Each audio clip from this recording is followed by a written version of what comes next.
साल 2024 में इंग्लैंड में एक रिपोर्ट पब्लिश होती है। लंदन में एक एवरेज घर की प्राइस 7,40,000 पाउंड तक पहुंच चुकी है और इस अमाउंट को कमाने के लिए एक मिडिल क्लास आदमी को करीबन 20 साल लग जाते हैं, वो भी बिना कुछ खर्च किए। लेकिन सिर्फ लंदन ही नहीं, आज अमेरिका से लेकर इंडिया, पाकिस्तान, कनाडा और इवन ऑस्ट्रेलिया तक रियल एस्टेट हर जगह लोगों की पहुंच से दूर होती जा रही है। तो क्या रीजन है इस बढ़ते हुए हाउसिंग क्राइसिस के पीछे? आइए समझने की कोशिश करते हैं आज के इस एपिसोड में।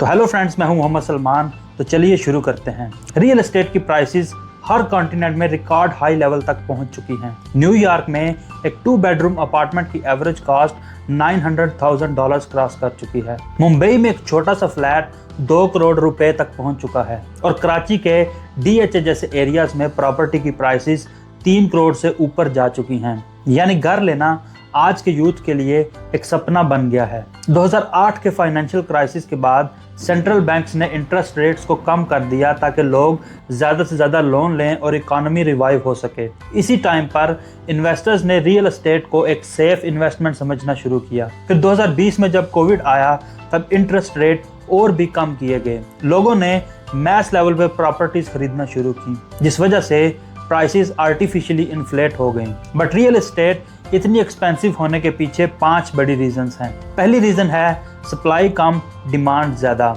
आज दुनिया भर में लोग अर्बन एरियाज की तरफ मूव कर रहे हैं। UN हैबिटेट के मुताबिक 2050 तक 68% ग्लोबल पॉपुलेशन शहरों में रह रही होगी, लेकिन सप्लाई उस स्पीड से ग्रो नहीं कर रही। पाकिस्तान के कराची में for example 5 lakh housing units की शॉर्टेज है और यूके में 2024 के फिगर्स के मुताबिक हर साल 3 लाख नए घर चाहिए, जबकि बनते सिर्फ 1,70,000 हैं। यानी डिमांड कंसिस्टेंटली सप्लाई को बीट कर रही है और जब ऐसा होता है तो प्राइसेस नेचुरली एक्सप्लोड करती हैं। दूसरी रीजन है कंस्ट्रक्शन कॉस्ट का तेजी से बढ़ना, क्योंकि जब रॉ मटेरियल्स महंगे हो जाएंगे तो हर प्रोजेक्ट की कॉस्ट भी बढ़ती जाएगी। सीमेंट, स्टील और ब्रिक्स की ग्लोबल प्राइसेस 2022 के बाद से लगातार बढ़ती रही हैं। ऑस्ट्रेलिया में 2024 तक कंस्ट्रक्शन कॉस्ट में 30% से ज़्यादा इंक्रीज आया है। वहीं पाकिस्तान में जो सीमेंट का बैग आज से 2 साल पहले 600 रुपये का था, आज वही बैग 1400 रुपये तक पहुंच चुका है। इसका डायरेक्ट इम्पैक्ट होता है डेवलपर्स पे, जो या तो नए प्रोजेक्ट्स डिले कर देते हैं या फिर उनकी प्राइसेस इतनी हाई करते हैं कि मिडिल क्लास के लिए वो आउट ऑफ रीच हो जाती है। तीसरी रीज़न है रियल एस्टेट एक इन्वेस्टमेंट कमोडिटी बन चुकी है। घर रहने के लिए नहीं, रिटर्न्स के लिए लिए जा रहे हैं। 2023 में US में इंस्टीट्यूशनल इन्वेस्टर्स ने 4 लाख होम्स बाय किए। वहीं पाकिस्तान के बहरिया टाउन और DHA जैसे प्रोजेक्ट्स में भी इन्वेस्टर्स काफ़ी ज़्यादा इन्वेस्ट कर चुके हैं। यहाँ लोग एक प्लॉट लेकर 6 महीने बाद डबल प्राइस एक्सपेक्ट करते हैं। ओवरसीज पाकिस्तानीज ने 2023 में $4.2 बिलियन सिर्फ रियल एस्टेट में इन्वेस्ट किए। यही रीजन है कि जब प्रॉपर्टी को लोग फ्लिप करने के लिए खरीदते हैं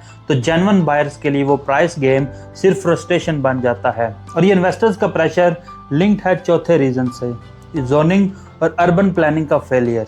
लंदन, मुंबई और लाहौर सब शहरों में जोनिंग लॉज या तो आउटडेटेड हैं या फिर इम्प्लीमेंट नहीं होते। लाहौर में फॉर एग्जांपल 50% हाउसिंग सोसाइटीज या तो इलीगल हैं या फिर अनरेगुलेटेड। US में भी सिटीज जैसे कि सैन फ्रांसिस्को या न्यूयॉर्क में जोनिंग रिस्ट्रिक्शंस ने सप्लाई को चोक कर दिया है। आप छोटी बिल्डिंग नहीं बना सकते, आपको परमिट नहीं मिलता या फिर आपको 5 साल से ज़्यादा कोर्ट में केस लड़ना पड़ता है, जिसका नतीजा कम सप्लाई और प्राइस एस्केलेशन। अब आता है 5वां और क्रूशियल रीज़न, स्पेकुलेशन और psychological FOMO. FOMO means fear of missing out, क्योंकि जब लोग हर जगह ये सुनते हैं कि अभी ना लिया तो कभी नहीं ले सकते, तो इस वजह से पैनिक बाइंग स्टार्ट होती है। ये स्पेकुलेटिव डिमांड आर्टिफिशियली प्राइसेस को इन्फ्लेट करती है। फॉर एग्जांपल 2021 में कनाडा के टोरंटो में 1 out of every 3 homes investors ने फ्लिप करने के लिए लिए थे, ना कि रहने के लिए। अब इस टाइप की स्पेकुलेटिव साइकिल में मार्केट हीट अप होता है और क्रैश के चांसेस भी ऑटोमेटिकली बढ़ जाते हैं। घर सिर्फ एक बिल्डिंग नहीं होती, ये स्टेबिलिटी, सिक्योरिटी और फ्यूचर का एक सिंबल होती है। लेकिन जब पूरी एक जनरेशन को अपना घर खरीदना इम्पॉसिबल लगे तो समझना होगा कि सिस्टम में कुछ तो गड़बड़ है, क्योंकि ये सिर्फ इकोनॉमिक इशू नहीं है, एक ऐसा सोशल क्राइसिस है जो दिन ब दिन बढ़ता ही जा रहा है। इफ़ यू थिंक कि हाउसिंग एक बेसिक राइट होना चाहिए तो इस वीडियो को लाइक करें कमेंट में अपना एक्सपीरियंस शेयर करें और इस इंफॉर्मेशन को ज़्यादा से ज़्यादा लोगों तक पहुंचाएं। रियल एस्टेट के बबल को समझना हम सब की जिम्मेदारी है, क्योंकि अगला क्रैश किसी भी वक्त आ सकता है। Thank you so much for watching.